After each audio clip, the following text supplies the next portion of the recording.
안녕하세요. 수요일 고시환입니다. 오늘은 지하철 3호선이 사고가 났는지 아직도 솔직히 말 이 숨이 호흡이 거친 상태네요. 지하철은 안 다니고 잡으려는 택시는 근 20분 동안 잡히지가 않고 그래도 간신히 뛰어서 왔습니다. 닷담맨님 빨간 옷 화사 감사합니다. 달콩콤님도 익숙한 것 같고 삼남매 투임맘 그 어프릴 주디님 황재원 씨 또 오늘 또 뵙네요. 또 이유 씨 잘 왔어 세비 용채 사랑의 행복 바라기 다들 반갑습니다. 자 오늘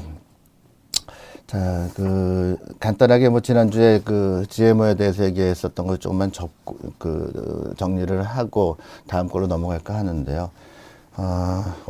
지난주에 제가 이제 끝나면서 업이라고 하는 영화에 대해서 잠깐 말씀을 드렸었는데 보셨는지 모르겠습니다.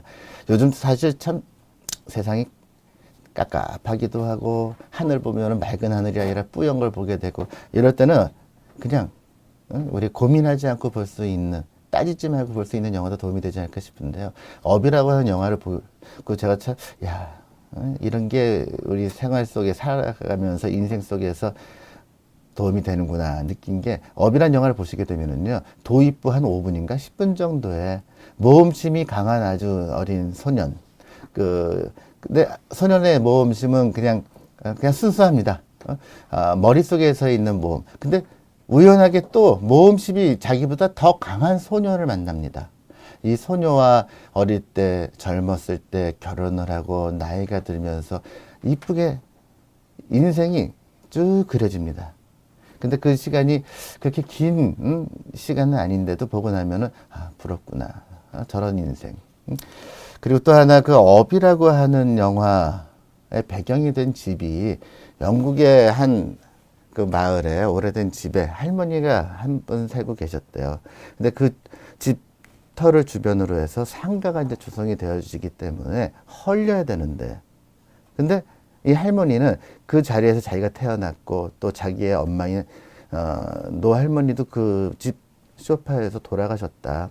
나는 여기서 죽고 싶다. 여기서 죽는 게 내 소원이다. 근데 이 공사를 하는 현장 담당자가 우리나라 같았으면은 난리 났겠죠. 용역이 온다거나 무슨 흔히 알박기라고 하나요? 그래서 사회적으로 욕먹고 하고 했을 텐데 그 집을 그대로 둔 상태로 상가를 지었습니다. 오히려 그 집에 채광에 방해가 되지 않도록 설계를 다시 하고 해서 그 전체 상가와 그 집이 조화를 맞출 수 있게 참 멋지고 아름다운 얘기죠. 그리고 그 할머니가 돌아가시고 그 집을 그 설계 담당자에게 유산으로 물려줬다고 합니다. 그 집이 바로 업에서 풍선을 타고 날아다니는 집의 모체가 된 겁니다. 참 아름다운 얘기죠. 우리나라에도 좀 그런 미담 아마 뒤져보면 어딘가 있을 것 같아요. 우선 시작은 그 들어온 질문 몇 개 간단하게 좀 답을 드리겠습니다. 살이 안 찌는 남매들 46개월, 29개월 된 남매 첫 아이가 46개월인데 10.5kg, 둘째는 29개월인데 11kg. 잘 먹어도 살이 안 찝니다. 아이들만이 아니라 우리 어른들에서도 이제 그런 얘기를 할 거예요. 누군가는 물만 먹어도 살이 찌는데 참 저 사람은 얄밉게도 저렇게 먹는데도 살이 안 쪄 하는 경우. 결국 우리가 이제 자동차도 그렇고 전기 제품도 그렇고 에너지 대사율을 말하는데 사람도 마찬가지입니다. 제가 지금 말을 하잖아요. 생각을 합니다. 손을 움직여요. 이런 것들은 다 에너지가 필요하게 되는데 이 에너지는 우리가 음식을 먹고 여러 가지 이제 그 에너지 원이 될 수 있는 것을 집어넣어 주게 되면은 미토콘드리아라고 하는 세포 우리 몸속에 있는 커다란 공장 내에서 트랩사이클이라고 하는 회로가 돌고 ATP라고 하는 에너지를 만듭니다. 그러면 제가 에너지를 한번 움직일 때 35개 쓸 수도 있고 50개 쓸 수도 있어요.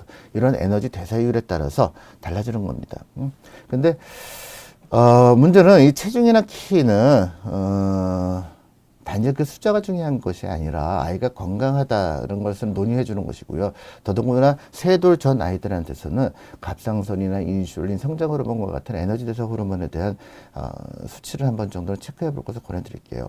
대학병원 가서 1박 2일 입원했는데 검사는 모조리 다 정상이라고 합니다. 근데 어떤 1박 2일 했다고 하는 걸로 봐가지고는 성장 호르몬 자극 검사도 했었을 것 같은데요. 어떤 검사냐가 중요한 것도 있겠지만은 영양에 관련해서 우선 아이가 하루 섭취하는 칼로리는 어떻고 그 영양에 대한 밸런스는 어떻고 식습관은 어떻고 이런 부분을 논의해서 검사는 정상 여부를 확인한다는 것도 커다란 의미가 있는 것이거든요. 정상이라고 해서 아무것도 안 하는 것이 아니라 아이의 식습관, 식단 구성과 영양에 대한 계획을 갖다 담당 선생님과 짤 수 있어야지만 될 것입니다. 7살 남자아이가 튀김류를 유독 좋아합니다. 사실 이게 어떤 게 좋고 나쁘고는 중요하진 않아요. 튀김 좋아하는 아이한테 그냥 튀기기 전에 예를 들어가지고 생선 튀김을 좋아하는데 생선을 먹어라. 오징어 튀김을 좋아하는데 오징어를 먹어라. 그거는 다른 것이거든요. 배추와 김치가 다르죠. 그래서 7살 된 아이와 대화를 통해서 바삭거리고 이렇게 좋아하는 것을 갖다 이거는 이러저러해서 저러이러니까 뭐 콜레스테롤이 어쩌고 저쩌고 하면서 나쁜 거야. 전혀 안 통하죠. 우선은 아이한테 좋아하는 것을 줄이려고 하지 마시고요. 좋아하는 것은 양을 좀 엄마가 효율적으로 능동적으로 조율을 하면서 좋아하는 거는 주되 그것과 함께 병행해서 줘야 될 것들. 예를 들어서 푸른 색이 강한 그 어떤 우리 신선한 채소류들이라든지 충분한 수분의 섭취를 갖다 도와줄 수 있어야 되지 않을까 싶습니다. 키 성장 관련 질문. 키가 작아서 고민하시는 분인데 일반 검사에서 성장 호르몬 수치가 부족하게 나왔고 뼈 나이가 1년 느리다. 2008년 12월생이다. 남자인가 여자인가 모르겠네요. 근데 남자와 여자의 이제 관점이 조금씩 이제 다를 텐데요. 뼈 나이가 느리다고 하게 되면 우리 흔히 혼동을 하게 되는 게 그만큼 더 클 기간이 있다라고 오해를 할 수가 있게 되는데요. 그렇지 못합니다. 흔히 체질적 저신장이라고 해서 사춘기가 늦게 오는 경우는 있어요. 이럴 경우라면은 늦게까지 이제 성장할 수가 있는데요. 하지만 많은 경우에 이렇게 뼈 나이가 자기 실제 나이가 느릴 경우에는 사춘기 급성장기가 잘 오지 않는 경우가 많습니다. 이 경우에는 이제 주치의 선생님하고 논의를 해서 성장 호르몬 치료 여부를 고려를 해야 되는데 성장 호르몬 유발 검사나 MRI를 찍는 이유는 성장 호르몬이 병적으로 결핍되어 있을 경우 또 MRI를 찍는 경우 그 원인 중에 어떤 뇌종이나 뇌병변이 있을 경우를 찾게 되는 것이거든요. 근데 확률은 상당히 높지는 못합니다. 이걸 기준으로 성장주사를 놓느냐 못 놓느냐를 정하지는 않고요. 굳이 논의한다면은 그 원인을 찾고 또 경우에 따라서는 성장 호르몬이 보험 가능한가를 보는 것입니다. 근데 성장 치료에서 더 중요한 것은 이런 것들이 아니라 그 주치의 선생님과 얼마나 긴밀한 대화가 되는가예요. 인터넷에 이런 글을 올리는 것이 아니라 주치의 선생님과 전화통화로 아니면 SNS로서 대화가 가능할 수 있어야지만 되는 것이지 그냥 객관적으로 이건 이겁니다 저건 저입니다라고 내분비 질환은 답을 드리기가 어려워요. 주치의 선생님과의 논의가 가장 중요합니다. 또 마지막 질문은 이제 이유식에 대한 건데요. 자, 용어 정리부터 할게요. 15개월 된 아이의 이유식. 그건 이유식이 아닙니다. 이유식이라고 하는 것은 다른 말로 해서 이행식입니다. 생후 100일에서 4개월이 넘어가면서부터, 체중이 6kg 넘어가면서부터, 출생 체중의 2배가 넘어가면서부터 아이들은 빠는 본능이 약해지게 됩니다. 그래서 한 100일 전후된 아이들을 보게 되게 되면은 엄마 젖을 가지고 계속 잘 빨던 아이가 혀를 가지고 지금 씹으려고 하게 되나 장난을 치게 됩니다. 이때가 이제 수저에 대해서 적응 훈련을 시켜야 되는 단계예요.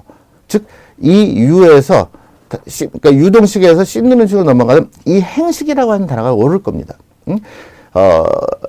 생후 6개월이 되어지게 되면 덩어리가 있는 묽은 죽을 주게 되고 7개월이 되어지게 되게 되면 다소 묽은 진죽이 들어가고 8개월이 되어지게 되면 수저를 기울였을 때 흘러내리지 않을 정도의 다소 진 죽이 들어가야 되고 9개월이 됐을 땐 진밥, 돌 전에 된밥이 들어가야 되는 거예요. 이 시기가 늦게 되면은 아이는 우리 어른도 마찬가지입니다. 여기에 대한 훈련이 되지 않은 상태에서는 두부같이 부드러운 걸 먹어도 꽥꽥 토하게 되는 거예요. 자, 15개월 된 아이는 이유식이 아닙니다. 15개월 되는 그 유아식이 되는 것이고요. 이때는 아침, 점심, 저녁 엄마, 아빠와 똑같은 것을 먹고 있어야지만 되는 겁니다. 지금 검사가 이게 중요한 게 아니에요. 아이는 15개월이 올 때까지 이유식 진행 과정이 어떻게 됐는가를 우선은 체크를 하고 거기에 맞는 아이한테 적응기를 줄 수 있어야 되는 것이지 왜 걸린다고 해서 이유식을 믹서에 갈아서 주고 왜 걸린다고 해서 주고 대학생이 됐는데도 아이가 공부하기 싫다라고 해서 국어책, 가나다라 이거 주고 있다라고 한다면 아이는 소설책 시 못 읽습니다. 적응기를 주는 것이지 이거는 어떤 외부의 도움, 엄마나 아빠가 된다라고 하는 개념은 사실 안아주고 아이가 그 기저귀 싸면 갈아주고 이게 아니라 그 계열에 맞는 것을 할 수 있어야지만 되는 거예요. 아이가 울고 보칠 때 울지 않게 하는 것은 쉽게 얘기해서 옆집 아줌마도 할 수 있는 겁니다. 하지만 울더라도 같이 울면서 아이와 함께 그 변화 과정을 할 수 있는 것은 엄마밖에 없습니다. 아이고, 시원시원 답해주신 감사합니다. 짱입니다. 감사합니다. 잘 왔어, 우리 딸. 따님이 그리우신가 본데요. 자, 우선은 들어온 질문에 대한 것은 간단하게 답을 드렸고요. 지난주에 제가 GMO에 대해서 간단하게 좀 짚고 넘어갔는데, 한 가지 오해가 없었으면 바라는 것이, GMO가 저는 나쁘다는 얘기를 한 거 없습니다. 한이 와서 침 맞으면서 방송하고 있어요. 빨리 건강해지시면 좋겠네요. GMO가 절대 나쁘다 좋다 아직은 밝혀진 게 아무것도 없습니다. 어떤 면에서는 병충해나 여러 가지 문제가 되는 것보다 GMO가 기근에 도움이 될 수도 있겠죠. 근데 제가 지난주에도 말씀을 드리고자 했었던 것은, 내가 GMO를 알고서 먹는 건 상관이 없어요. 다 개인 철학이죠. 뭐 술과 담배, 이게 나쁘다, 그거 좋다라고 해서 하는 분들은 없습니다. 하지만 자기 철학에 의해서 결정해서 하게 되는 것이고, GMO도 법적으로 문제가 될 수 있는 식품이 절대 아닙니다. 다만 내가 먹는 것이 뭔지는 알아야지만 된다. 그런 것이죠. 또 하나 중요한 것은, 유기농에 대해서 오늘 뒤에 잠깐 가볍게 얘기를 할 텐데요. 유기농과 GMO. 유기농은 우리가 약을 안 치는 것을 흔히 유기농이라고 알고 있게 되는데, GMO의 목적이 뭐죠? 두 가지로 볼 수 있을 거예요. 병해충에 강한, 인위적으로 병해충에 강한 RNA나 유전자를 집어넣은 거죠. 두 번째로는 이제 수확량을 늘리기 위한 것들인데, 병해충에 강하다. 병해충에 강하니까 당연히 농약을 안 해도 되죠. 그럼 GMO가 유기농이다. 좀 애매한 단어들이 되는 것이거든요. 식품에 대한 단어들은 아직까지 정리가 안 된 것들이 상당히 많습니다. 그래서 GMO와 유기농, 경우에 따라서는 눈 가리고 앙으로 넘어가기도 상당히 쉬운 내용들인 게, 우리가 GMO에 대해서 제가 지난주에 얘기했을 때도 가장 크게 문제가 되는 것은 표기의 문제라고 했었습니다. 유기농도 똑같습니다. 유기농에서도 이제 표기에 이제 문제가 있는데, 그걸 좀 이따 조금씩 한번 접해보도록 할게요. 유기농 음료 믿어야 할까요? 아주 옛날에 제가 한참 활동할 때니까 2000년 초반인가에 아기용 생수를 만들겠다고 저한테 와서 좀 보증을 해주고 광고도 해주고 뭐 이렇게 좀 그런 게 있어서 제가 거꾸로 물어봤습니다. 생수라고 하는 것은 아무것도 처리하지 않고 지에서 나온 것을 마시는 게 생수인데, 어떻게 하게 되면 신생아들 아기용 생수가 될 수 있을까? 좀 궁금하더라고요. 단어로 그렇게 붙인 거지 사실 그런 게 있을까요? 또 하나, 지금 그 말씀을 드린 건 유기농 음료. 글쎄, 음료라고 하는 개념, 집에서 만약에 오렌지 주스를 한번 내려보세요. 오렌지 주스 하나를 내리기 위해서 오렌지 하나를 집어넣으면 몇 잔이나 나오죠? 근데 그 오렌지를 유기농을 샀어요. 사과를 샀어요. 유기농 사과예요. 이것을 갈아서 즙을 냈어요. 주스를 내렸는데 양이 얼마나 나올까요? 또 이걸 갖다가 팔려고 하게 되면 과정이 상당히 길죠. 그럼 가격을 얼마나 받아야 될까? 그죠? 가격 대비 그게 과연 맞을까가 궁금해요. 또 하나, 갈변이라는 게 있습니다. 대부분의 과일 주스들은 갈변을 합니다. 유기농을 다 집었는데 손 치더라도 갈변을 막기 위해서 다른 걸 넣어야지만 돼요. 그리고 또 지금 제가 이제 정확한 숫자는 기억이 나지가 않는데, 법적으로 모카꿈맘님 입장 감사합니다. 이 아이디들을 상당히 힘들게 쓰시네. 법적으로 100% 우리가 이제 주스라고, 과일 주스라고 하더라도 그게 10몇 %가 20몇 %만 원액이 들어가게 되게 되면은 100% 단어를 쓸 수 있게끔 만들어 놨어요. 그 이유는 나라에서도 유통을 해야 되는 상품의 특징을 아니까. 그래서 100%라고 하더라도 그게 실제로 적혀 있는 그 100%가 아닙니다. 그 뒤에서 보게 되게 되면 다른 내용물들이 쫙 있게 되고, 또 하나, 뭘 넣느냐가 중요한 게 아니라 세상에서 가장 중요한, 우리가 먹을 때 의미를 두고 해야 되는 건 뭐가 들어갔는가, 안 들어갈 것 들어간 게 문제인 거예요. 6살 아이인데 머리 치수가 작아도 괜찮아요. 47입니다. 자, 이게 어느 분이 주신 건가? 가연사랑해님 6살인데 자, 머리 치수는 상당히 중요해요. 우리가 예를 들어서 영양 부족을 얘기를 드릴게요. 영양 부족이 있게 되게 되면 가장 먼저 자라지 않는 것은 체중입니다. 그 다음에 키가 안 자라게 돼요. 마지막 영양 부족의 끝부분에 서는 게 머리가 안 자랍니다. 근데 이 영양 부족이라고 하는 것이 아이동 학대를 위한 이런 것들도 물론 문제가 되겠지만은 불균형이 문제가 되는 경우들도 있어요. 물론 우리나라에서 그렇게 흔하지는 않습니다. 근데 머리 두 위가 퍼센테일이 많이 떨어진다면 그것만 보는 게 아니라 전반적으로 다른 성장률을 봐야지만 되기 때문에 이거는 아이를 평상시에 봐주던 그 소아과 선생님하고의 논의가 필요하지 않을까 싶습니다. 말만 유기농이지. 사실 이렇게 하게 되게 되면은 지금 저도 농사를 상당히 좋아해요. 지난주에는 집에 조그만 화분이나 마당에다가 작약 10뿌리 심고, 포도 3그루 심고, 조팝나무 심고, 또 넝쿨 장미도 심었고, 이제 사실 그런 걸 상당히 즐겨 하고요. 또 가평에 그냥 주말 농장식으로 땅을 조금 얻어가지고, 거기에 고구마, 감자, 옥수수, 고추, 호박, 오이, 심을 수 있는 건 다 이렇게 심고서는 이제 장난치고 있는데요. 근데 농사는 진짜 농부님들 보게 되면은 저절로 고개가 숙여집니다.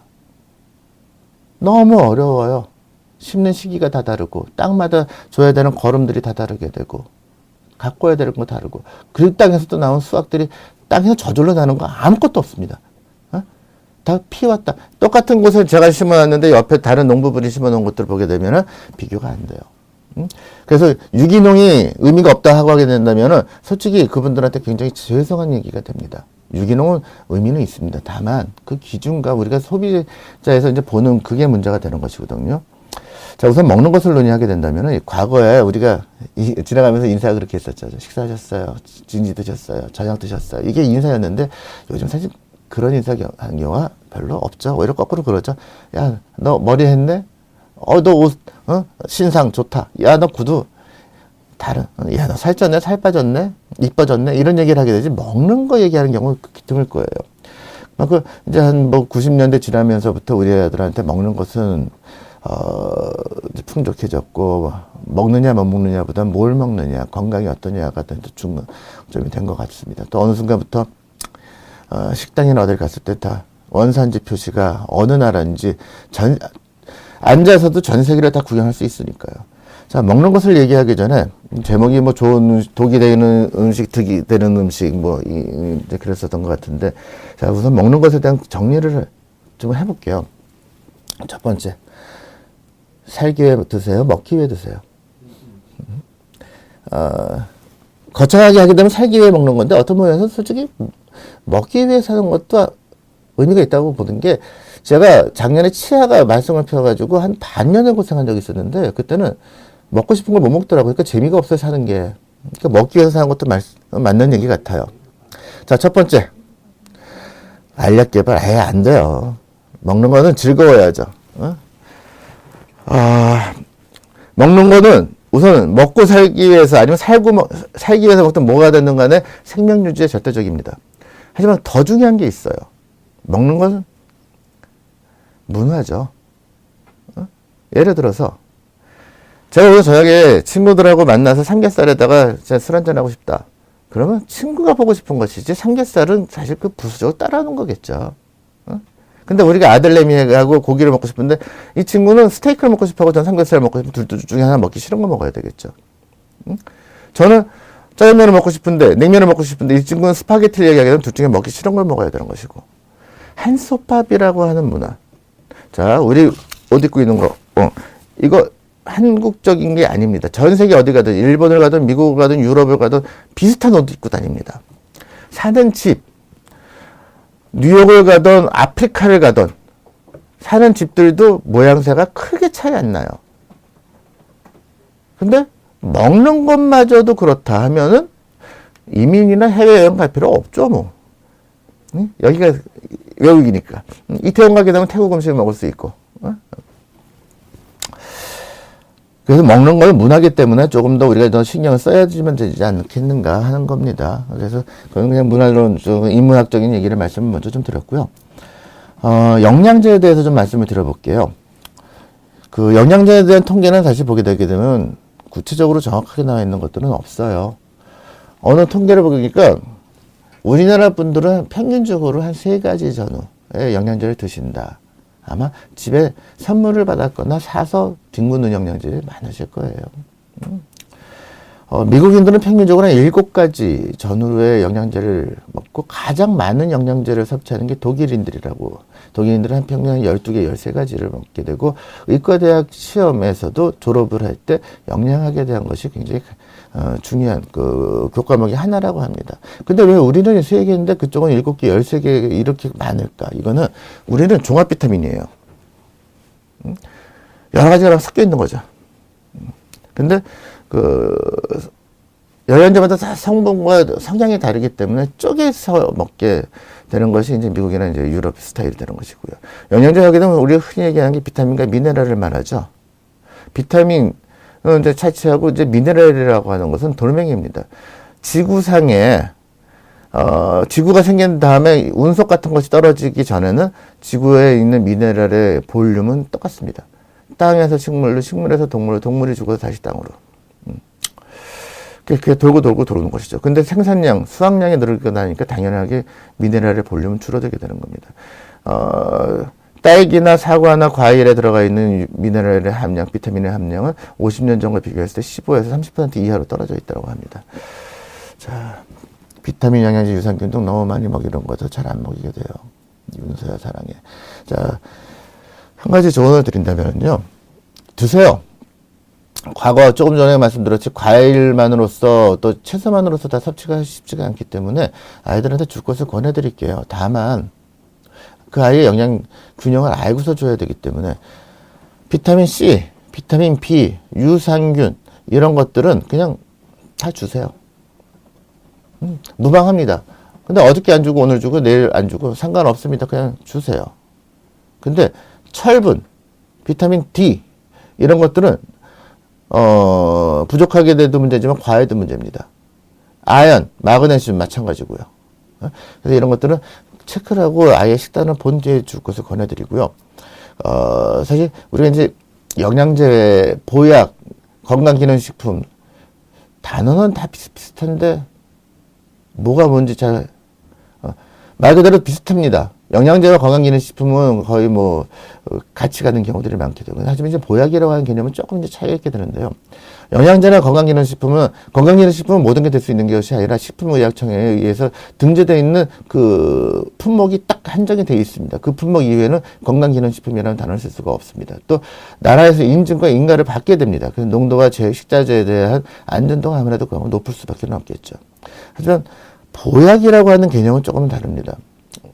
보약이라고 하는 개념은 어디서 인가를 받을 기관이 있는 것이 아니고 또 거기에서 어떤 성분을 갖다 발췌한 것이 아니라 우리가 과거부터 오랫동안 알고 왔었던 어떤 그 정서적인 인문학적인 성분들을 갖다가 먹는 경우가 많아요. 근데 문제는 뭔가 하니 우리가 흔히 잘 알죠. 버드나무에서 아스피린 나왔습니다. 그렇다고 해서 열나면 아스피린을 드시지 버드나무 삶아서 드시는 분은 안 계실 거예요. 곰팡이에서 페니실린이 나왔습니다. 항생제를 먹어야 되면 페니실린 주사나 약은 처방받을지 몰라도 곰팡이를 키워서 드시는 분은 안 계실 거예요.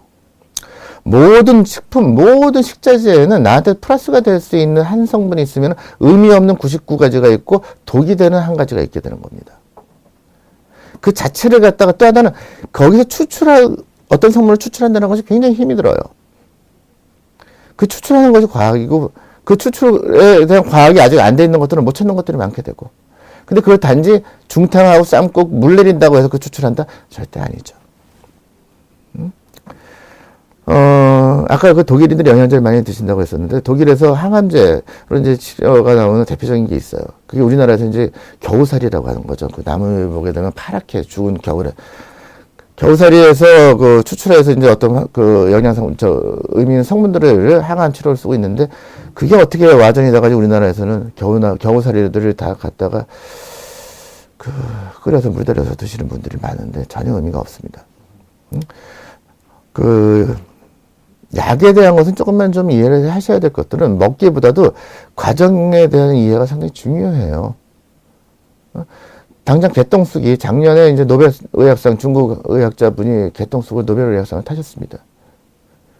그 전에 우리나라에서 뭐 그 종편이나 이런 데서 개똥쑥이 암에 좋다라는 게 진짜 많아요. 근데도 왜 이렇게 암은 느는지 궁금한데, 개똥쑥은 암에 아무런 도움이 안 된다라고 의학계에서 계속해서 그 공고하고 얘기하고 했는데, 봐라! 중국에서 노벨 의학상에서 개똥쑥, 그건 말레리아 약으로 좋다고 한 것이지 항암약으로 좋다는 건 아니고, 개똥쑥에서 한 가지 성분이 나왔다는 것이지 개똥쑥이 좋다는 건 아닙니다. 그러니까 거기에 대한 오해는 없어야지만 될 거예요. 그 원자재와 추출은 완전히 다른 겁니다. 약이라고 하는 개념은 영양제도 마찬가지예요. 식품에서 시작했습니다. 먹거리에서. 그래서 우리나라에 아주 멋진 단어가 있어요. 약식동원. 그 의학 책이라 또 아니면은 그 의학 영양 책을 다 뒤져봐도 저는 이 약식동원보다 더 멋진 단어는 본 적이 없어요. 먹는 게 약이다. 히포크라테스도 얘기했어요. 먹는 게 나를 만든다. 내가 먹는 게 나다. 동서양이 서로 약속이나 한 것 같이 유사한 얘기를 하는 건데요. 먹는 것이 그럼 약이다. 잘 먹는다고 해서 좋은 걸 먹는다고 약을 하는 개념은 아니죠. 자, 균형에 대한 그 도표 하나 좀 예전에도 한번 제가 보여드렸던 건데, 영양에서 제일 중요한 거는 시소 있죠? 시소. 영양은 시소예요. 내가 서 있으면 여기 뭐가 있어야지 이게 시소가 맞아. 근데 이놈 시소가 평면 시소가 아니야. 동그라미에 있는 최소한도 3차원적인 시소야. 이게 이렇게도 돌아가, 이게 막 이렇게 돌아가. 그래서 어느 하나 영양소가 잘못되어지게 되게 되면 나를 모르게 핑 돌아가요. 균형이 깨져버리는 겁니다. 우리가 먹는 거는 밥, 즉 주식, 부식, 간식, 다시 할게요. 주식, 부식, 간식, 기호식. 하나가 생각이 안 나서. 주식은 밥이죠. 부식은 반찬이고, 간식, 과일, 치즈, 고구마, 감자, 옥수수. 그 기호식품은 마트에서 파는 것들. 자, 주식이라는 거는 단백질, 탄수화물, 지방. 말 그대로 주식입니다. 주인공, 메인. 우리는 근데 얘를 너무 우습게 봐. 메인은 얘거든. 이 주식이 갖춰지기 전에는 아무리 좋은 비타민, 아무리 고급 미네랄, 단백질, 탄수화물, 지방의 비중은 근데 정해져 있는 게 아닙니다. 아까 질문 주신 분 중에 어느 분은 아무리 먹어도 나는 살이 안 찐다. 이런 분들에게서는 탄수화물의 배율을 높일 수도 있고 지방의 비중을 높일 수도 있죠. 개인마다 이거는 계속해서 보면 높낮이를 바꾸는 겁니다. 단백질, 그러니까 우리 그 흔히 얘기하는 에너지원은 탄수화물. 성장기에 있는 아이들한테 탄수화물 한 5 내지 60%를 일반적으로 권해드립니다. 금고결고 만들어주게 되는 단백질은 20 내지 25%. 두뇌 발달이나 피부 보호나 여러 가지 또 그 호르몬을 만드는 데 중요한 지방은 25% 전후. 근데 25% 이게 동물성과 단백성은 살찌는 사람은 회충 때문에 회충이 먹어봤자 얼마나 먹겠어요. 그 단백질에서는 동물성, 식물성의 의미, 지방은 또 포와 불포의 의미. 이건 나중에 기회가 되면 또 별도로 한번 논의해 드리도록 하겠습니다. 자, 오늘 얘기하기로 했었던 유기농에 대해서 조금 간단하게 얘기를 해볼게요. 먹거리를 맨날 얘기하다 보니까 제가 의사가 아니라 꼭 영양사가 되는 기분이긴 한데, 그만큼 먹는 것이 중요해서 닥터로서 자꾸 이제 먹는 얘기를 하게 됩니다. 먹는 것이 중요한 이유는 먹어야지만 아이들이 키가 자라게 되고, 또 당뇨, 고혈압, 고지혈증, 성인성 이런 질환들, 내분비의 질환들의 거의 대부분은 식탁에서 이루어지는 것이기 때문에 약은 또 회충약이 자꾸 나오시는데 회충약 꼭 드세요. 그 이유는 이 유기농하고도 소통이 됩니다. 우리나라에서 그 회충은 80년대 넘어서면서부터 거의 박멸됐습니다. 없어졌어요. 회충 2. 근데 최근 들어서 회충과 2가 굉장히 많아지고 있습니다. 그 이유는 뭘까요? 이미 다들 알고 계실 것 같은데, 유기농은 뭐예요? 약을 안 치는 거죠. 약이 안 죽었어요. 또 생선들 많이 드시죠. 나름식에 대한 섭취율이 많이 늘었어요. 건강하기 위해서 샐러드를 드시죠. 제가 너무 어디 갔어?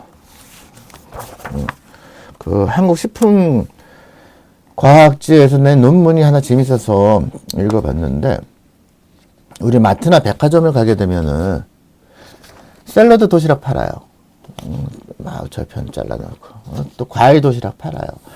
그게 깨끗할까? 거기서 미생물에 대한 것을 봤는데, 우리나라만이 아니라 미국에서도 그렇고 유럽에서도 그렇고 4분의 1, 한 26% 이상에서 식중독균이 이제 검출되고 있다. 근데 그럴 수밖에 없을 거예요, 그게. 대부분의 이제 우리 그 채소류에 대한 보관율은 5도씨 이하에서 하라고 돼 있는데, 5도씨 이하에 매대에 둔다 하더라도 이미 들락날락하게 되고 사람 손을 타게 되고 하는 건데, 그게 깨끗할 수는 없겠죠. 작년인가 재작년에 유럽에서 새싹 음식들을 먹고 식중독해서 사망을 하는 그런 식중독 사고가 벌어졌었는데요. 그것도 마찬가지로 유기농이 준 하나의 그 넌센스 같은 하나 해프닝이 아니었을까 싶습니다. 회충약 1년에 꼭 2번 드세요. 봄과 가을. 아이들용 회충제는 그 처방전 없이 드시는 거 계시기 때문에 아이들은 일주일 단위로 물약을 반병씩 2번 마시는 것이고요. 아파트에서 저 바퀴벌레 소독할 때 어느 한 집이 안 하게 되게 되면 의미가 없죠. 그쪽으로 딱 들어갔다 다시 나오니까. 회충약을 드실 때는 몇 살부터 2살 이후부터 먹는 겁니다.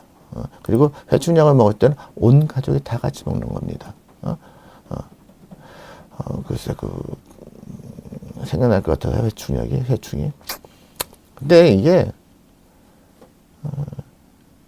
어떻게 이렇게 설명을 드리면 될까요?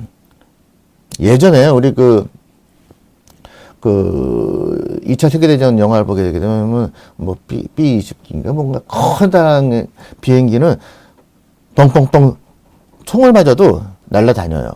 근데 요즘 아주 그냥 첨단은 지나가는 새하고 부딪혀도 떨어지더라고요. 그러니까 깨끗한 게 꼭 좋은 건 아니에요. 아이들 코 흘리는 거 못 봐주시잖아요. 그만큼 또 비염이 많이 늘었어. 자, 너무 깨끗한 거 안 좋습니다. 다만 회충약은 드세요. 회충 게 나쁜 건 아니에요. 자꾸 옆으로 세니까 내가 다음에 또 어디로 돌아가야지? 깜빡한 사이에 잠깐 다른 얘기 한 가지 할게요. 저는 영화를 좀 좋아해요. 저는 스트레스 푸는 걸 몇 가지로 있는데, 예전에는 저는 이제 술을 좀 좋아하는 편이라서 술로 하긴 했는데, 요즘은 좀 체력이 안 되는지 술이 안 되고 주로 영화를 많이 보거나 아니면은 제 책은 되게 더러워요. 왜냐하면 책을 볼 때 옆에다 막 낙서를 합니다. 저 안 힘든데 힘들어 하시면 영화 여러분들 지난주에 본 영화 중에 일본 영화예요. 까머메 식당이라고.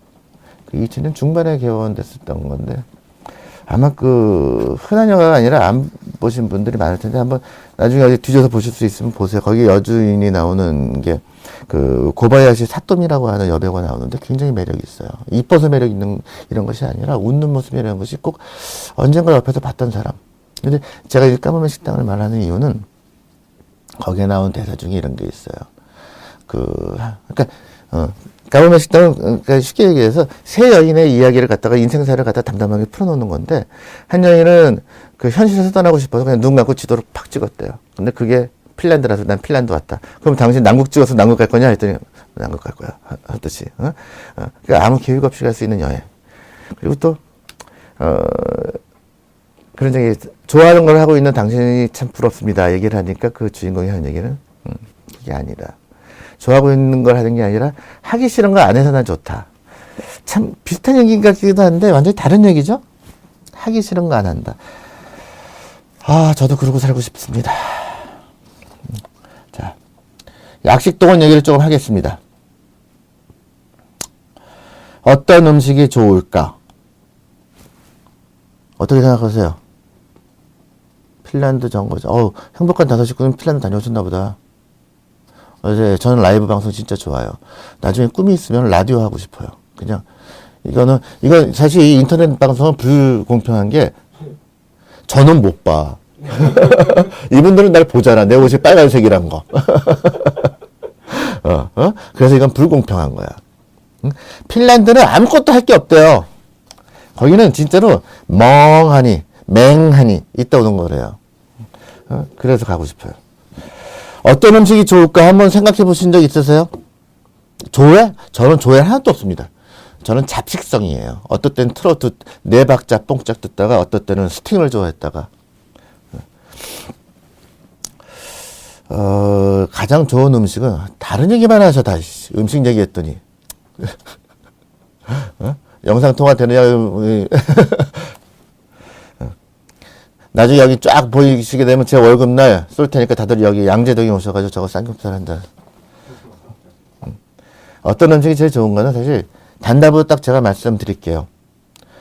제철, 그 철에 나오는 음식으로서 이동거리가 짧고 또 내가 소화가 잘 돼서 배가 안 아픈 그게 좋은 음식입니다. 어떤 음식이 좋다, 비싼 음식이 좋다, 귀한 음식이 좋다, 제철에 나오는 뭐 두릅처럼 이런 것들을 얘기하는 것이 아닙니다. 제일 가장 좋은 거는 이제 요즘 흔히 로컬 푸드라는 얘기를 하죠. 흔히 그 페이스북에 버커블론가 그 친구는 자기가 먹는 돼지고기도 직접 길러서 잡아서 먹는다고 하던데 그거는 병적인 것이고 아파트 살던 아무리뭐 하던 간에 작은 텃밭은 둘 수가 있어요. 거기다 상추를 심어보고 거기다 한번 방울토마토 한 그루라도 심어보세요. 아침에 가서 방울토마토를 먹지 않고 통 쳐보세요. 그 향기가 그 어떤 허브보다도 좋습니다. 가장 좋은 음식은 솔직히 말해서 차를 안 탄 음식이에요.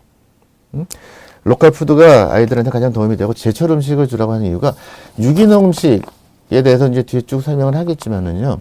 아무리 좋은 유기농 음식이라서 치더라도 시간이 지나게 되면 흐물흐물하고 약해져서 이제 맥이 없어지게 됩니다. 만약에 맥이 없어지지 않고 계속 탱탱하다면 그거는 보톡스 맞은 거라 안 되죠.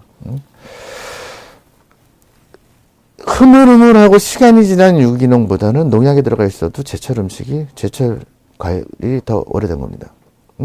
옥수수는 발효된 걸 그냥 먹어도 이게 옥수수 농사를 한번 진 다음에 옥수수를 익기 전에 옥수수 스큐를 드셔보세요. 옥수수를 저는 심어서 이건 직접 먹어봤는데 그 상품 가치가 전혀 없는 거 이게 진짜 달아요. 그리고 땅콩도 익기 전에 좀 비리기 전 요거 진짜 맛있어요. 시골 사시는 분들이 더 잘 먹고 산다. 당연하죠. 뭐 그거는 앞에서 좋은 건 다 드시니까. 옥수수는 한번 지금 농담이 아니라 그 옥수수 밭이 있으면은 옥수수 나기 전에 그거 한번 원래 옥수수 서리하셔가지고 드셔보세요. 원래 훔친 사과가 맛있잖아요. 사과 어떻게 먹어야 하나요? 사과를 한번 6살 배기 딸을 가지고 계시면은 아마 그 연배가 그렇게 높진 않으실 것 같은데요. 저희 때 사과는 작았어요. 주먹만 하고 푸석푸석해서 요즘 사과들은 웬만한 아이들 얼굴만 하고 굉장히 탱탱하죠. 그 안에는 비타민과 미네랄도 있지만 수분과 당도가 상당히 높아요. 그래서 아이들한테 사과는 그렇게 많이 주지는 않을 것을 좀 권해주고 싶어요. 껍질채 드세요. 뿌리채 드시고 싫은 걸 드세요. 근데 서리도 문화 아니에요. 물론 도둑질하고 서리는 다르죠. 서리는 하나, 도둑질은 트럭으로 하는 것이고. 껍질을 아이가 싫어하게 되면 갈아서 주세요. 요즘 믹서기 정말 좋은 게 잘 나오더라고요. 특히 아이들이 그걸 갈 때 싫어하는 것들을 다른 거 브로콜리나 여러 가지들을 할 수가 있으니까. 자, 이제 유기농에 대한 정의를 한번 내려볼게요. 유기농이라고 하는 거는 우선 여러 가지 기준이 있게 되는데 2000년에 들어서면서 우리나라에서 만들어진 기준은 3년 이상 화학비료를 쓰지 않고 농수산부가 인정한 그 인증기관에서 인증된 것을 갖다가 이제 유기농이라고 한다. 여기에 이제 함정이 상당히 많습니다. 3년 이상 화학비료나 농약을 사용하지 않은 논과 밭, 사용하지 않은 논과 밭 요기. 우리나라는 수원으로 쓰이는 것이 몇 개 안 되죠. 우리나라 강이 몇 개죠? 5개인가? 몇 개 없죠. 그러니까 그 강의 오리진이 그 수원인데 그 강은 그러니까 전국에 우리나라는 그 5개든 몇 개든 이 수원을 다 쓰는 거예요. 그러니까 예를 들어서 시냇물이 너무 맑아. 손을 떠서 야 맑은 시냇물. 근데 그 위에서 누가 어떤 애가 똥 쌌을지 모르거든. 그게 우리나라 수원입니다. 그리고 이 대지는 30년에 한 번이면 전 세계를 돕니다. 내가 그 신약물에다가, 맑은 신한물에다가 물 버렸어요. 버려서는 안 되는 유해 물질을. 30년 뒤에는 이게 북극에가 있어요. 남극에가 있고. 응? 그러면 내 땅과 내 밭에다가 이 농약을 치지 않는다고 해서 이걸 유기농이라고 할 수 있을까? 궁금합니다. 또 한 가지, 3년? 3년이란 기준이 어디서 나왔는지 모르겠는데요. 3년 내에 이게 가능할까요? 땅이 다시 자기들을 찾는데 3년이라. 우리 베트남 전쟁이 일어난 게 거의 한 4, 50년 넘었죠? 베트남 전쟁에서 쓰였던 고엽제 피해가 지금도 나옵니다. 그걸 몇 년이라고 하는 개념을 누가 정하죠? 불가능한 얘기들을 지금 하고 있는 겁니다. 또 하나는 유기농이라고 하는 단어에 대한 오해들이 있어요. 유기농, 올가닉. 이거는 단순하게 약을 안 쳤어 라고 하는 뜻인 것이지, 이게 안전하다라고 하는 세이프와 동의어다? 너 누가 그래요? 유기농이면 영양가가 많다? 누가 그래요? 유기농이면은 질병 치료에 건강에 도움이, 누가 그래요? 영양학적으로 아무런 의미가 없습니다. 우리가 계란을 얘기할 때 유정란이다, 무정란이다, 목초란이다, 뭐 여러 가지 말을 쓰게 되는데 영양학적으로 아무런 가치 없습니다. 유정란과 무정란 영양학적으로 똑같습니다.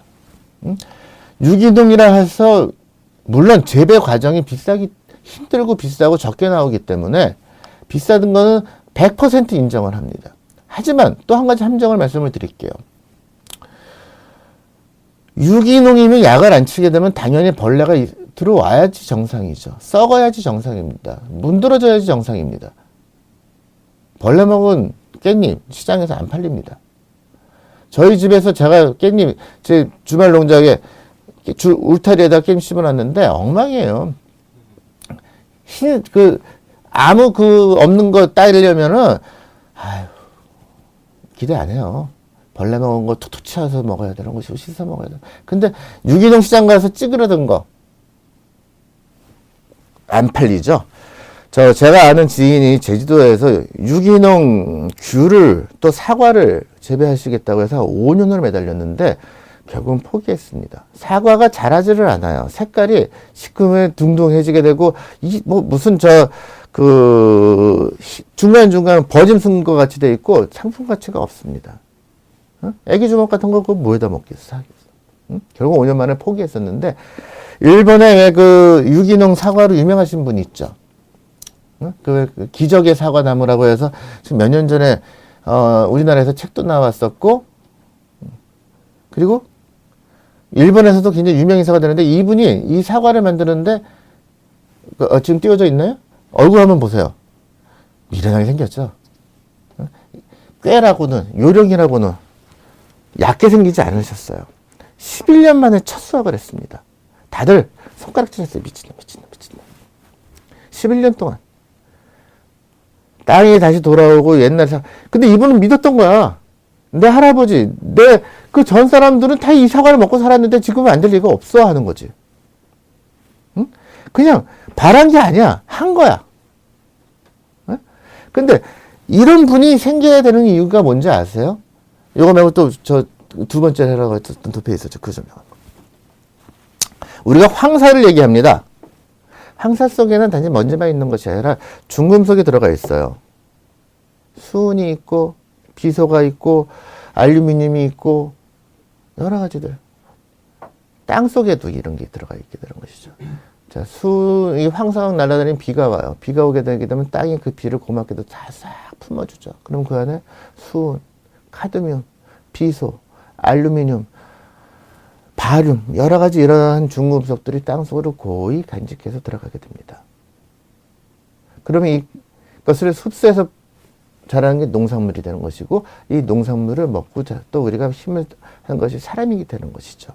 그러니까 유기농이라고 해서 제가 이제 별로 이렇게 의미를 부여하지 않으려고 하는 이유는 그거예요. 약을 안 치면 좋겠지만 이러한 중금속에 대한 것은 약을 친 농약에 의한 재배된 것들이나 큰 차이가 없습니다. 선택을 하세요. 농약에서 안전해질 것인지, 유기농. 이것도 한 가지 오해가 없어야 될 거예요. 유기농 드시지 마시는 얘기 아닙니다. 거기에 맹목적으로 매달리지 말라는 얘기뿐인 거예요. 유기농을 하게 되면 농약은 포기할 수 있지만 그 농약으로 인해서 죽게 되는 해충들은 내가 섭취하게 되는 겁니다. 근데 또 한 가지 함정을 얘기할게요. 자, 지금 여기 그 우리나라에 적혀 있는 게, 이게 다른 거예요. 자, 유기농에 대한 보도들을 몇 가지 지금 얘기를 드릴게요. 영국에서의 보도에 의하게 되면, 그러니까 유기농은 그 합성 농약을 안 쓴다는 것이지, 친환경이나 유기농약은 써도 된다고 되어 있거든요. 유기농약이나 친환경 제재라고 해서 안전하냐? 결국은 죽이는 성분은 똑같아요. 결국은 약인 겁니다. 영국의 보고에 의하게 되면 오히려 친환경 제재, 유기농약에 들어가 있는 성분이 더 독성이 강하다.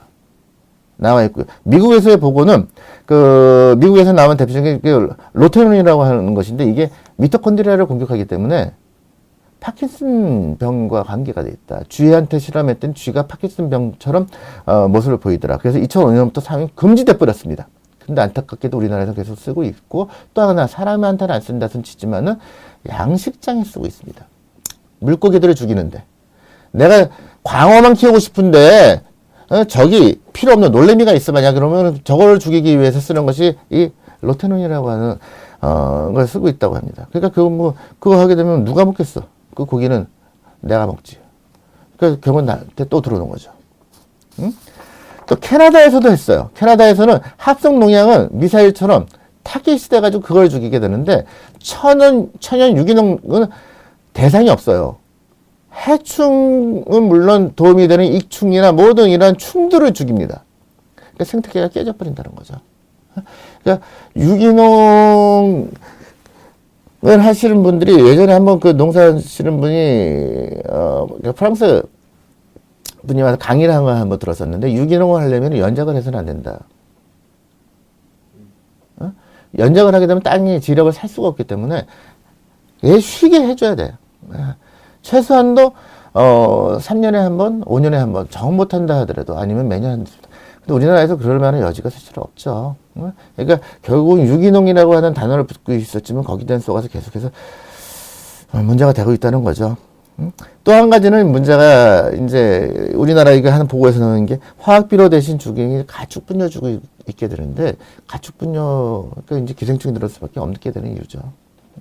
가축분뇨에 대한 어떤 오염도 또 그 물이 이미 오염된 관계수를 쓰고 있기 때문에 또 신성 과체류의 우리 채소를 보게 되면 표면이 오토토토하고 선모들이 까짝까짝 붙어 있어요.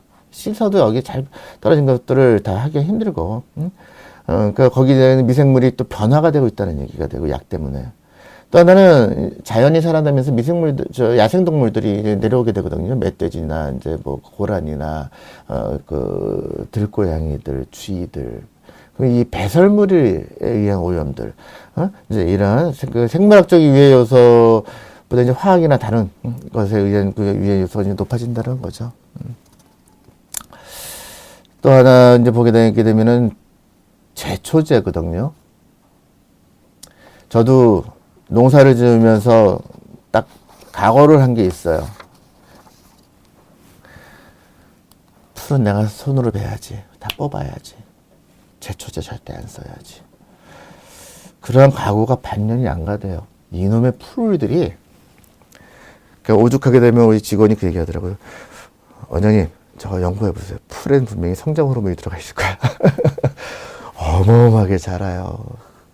그거 사람이 베고 뽑는다? 불가능합니다. 한번 했더니 처음에는 제가 한 2, 3일을 그거를 제초기를 갖다 이게 팔을 거의 2, 3주를 못 써요. 울려가지고. 불가능합니다. 결국은 제초제를 쓸 수밖에는 없어요. 그럼 그 제초제라고 하는 게 풀에만 달랑달랑 쓰는 게 아니라 결국은 그 범위를 다 쓰게 되는 거니까. 농약을 안 쓰더라도 결국은 제초제를 쓰게 되는 것이죠. 유기농에 대해서 이제 더 깊이 들어가게 되면 사실 조금 오해들이 있을 것 같아가지고 그 부분은 정리해서 제가 다음 주에 좀 더 한번 말씀을 드릴 텐데 오늘 제가 드리고 싶은 말씀은 그거예요. 맹신을 가지지 말아달라는 건 부탁입니다. 유기농은 단지 농약을 안 치고 있는 하나의 제품일 뿐인 것이지 유기농 이꼬르 안전하다, 유기농 이꼬르 고급이다, 유기농 이꼬르 건강하다는 개념은 절대 아닙니다. 유기농은 또 하나 유기농이 가지고 있는 문제가 또 큰 해결해야 될 숙제의 문제를 가지고 있습니다. 또 한 가지는 유기농에 대한 표시율이 과연 지금 우리나라에서 마트에서 볼 수 있는 것이 맞는가를 한번 체크를 해봐야 될 것들이, 약을 안 친다고 해서 다 유기농은 아닙니다. 벌레가 안 먹게끔 되어 있는 GMO를 갖다 심어 놓으면 당연히 유기농이 될 수밖에 없겠죠. 벌레가 안 먹는데 어떻게 그렇게 크고 이쁘고 밝고 상처 하나 없는 것이 유기농이다. 궁금합니다.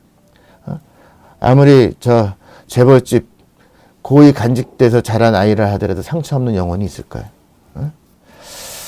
자, 요즘 최근에 어저께도 아마 졌죠? 알파고한테? 근데 지는 게 당연한 거 아닐까 싶어요. 당연한 거 아니에요? 암만 삽질 잘해도 불도저하고 싸워서 어떻게 이겨? 이창호 구단이 쓴 글을 보니까 기술에서 진 게 아니라 심리적으로 졌다 얘기를 하더라고요. 걔는 심리가 없으니까. 사람은 심리가 있고. 너무 말을 잘했던 게 그거야. 걔는 심리가 없으니까 흔들릴 일이 없고 그래서 엊그저께 후배하고 술을 먹으면서 그런 얘기를 한 적이 있었어요. 옛날에 실버스터 스텔론 나온 영화 중에 저지브레든가라는 영화가 있었어요. 그게 지금 저거 비슷한 건데 전 세계가 AI에 의해 통제를 받는 거예요. 지나가다가 에이 하고 X 욕하게 되면 삐삐 하고 경고가 울리면서 경찰이 날라와요. 들어온 거 뭐가 하게 되게 되면 경찰이 날라와요. 쓰레기 버리게 되면 경찰이 날라와요. 응? 그러니까 다 깨끗하고 깔끔하게 이론적으로 말이 되는 거지. 그게 이제 통제가 되는 세상. AI가 발달을 하게 되게 되면은 차라리 조지 오웰의 1984보다는 더한 1989인가? 오래돼서 1984죠. 그때는 지켜만 보기라도 했는데 이제는 기계에 의해서 통제를 받게 되는. 아마 오늘 지하철 3호선도 비슷하게 뭔가 잘못된 건 아닐까 싶은데 가서 한번 체크를 해봐야죠. 알파고는 바둑명문고등학교고, 미스고는 미모관리고등학교고, 레디고는 시작을 알려주는 고등학교고, 생활고는 가난을 극복하는 학교, 냉장고는 상하지 않게 보관해주는 학교, 반창고는 찢어지면 수습해주는 학교. 이렇게 한참을 누가 나한테 보내줬더라고요. 헛수고 다녀봐야 소용없는 학교래요. 우리는 헛수고하고 있는 게 아닐까. 핀란드에 대한 책을 하나 읽었어요. 거기에 그런 글이 있더라고. 고등학교를 핀란드 학생들은 당연하게 인턴십을 가게 되고 방학 때가 되면 우리나라 학생들이 야, 너 어느 학원가? 어느 학원 등록했어? 이거 얘기하지. 야, 너 어디 아르바이트 잡았니? 너 무슨 일 배우기로 했어? 이걸 한다는 거예요. 그리고 가장 실수를 많이 할 수도 있고 무모하고 용기하고 덤빌 수 있는 고등학교를 졸업해서 20대 전후 됐을 때 이 아이들은 여행을 간다는 거예요. 그리고 대학은 보통 그 뒤에 그 여행에서 얻은 노하우를 가지고 자기가 가고 싶은, 나는 요리사가 맞을 것 같아, 나는 사진사가 맞을 것 같아, 이래서 간다는 얘기가 적혀 있는데 우리나라 아이들은 그럴 기회가 없어요.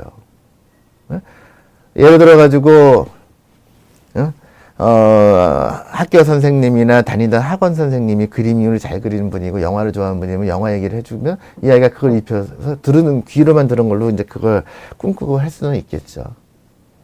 이 아이들이 실제로 내가 뭘 좋아하고 뭘 해야 될지 밖에서 뒹굴 수 있는 그 시간을 너무 부족한 게 아닌가 싶어서 이 친구들이 다니는 학교가 헛수고가 아닌가 싶은 염려가 들어 괜히 건방진 얘기를 들었습니다.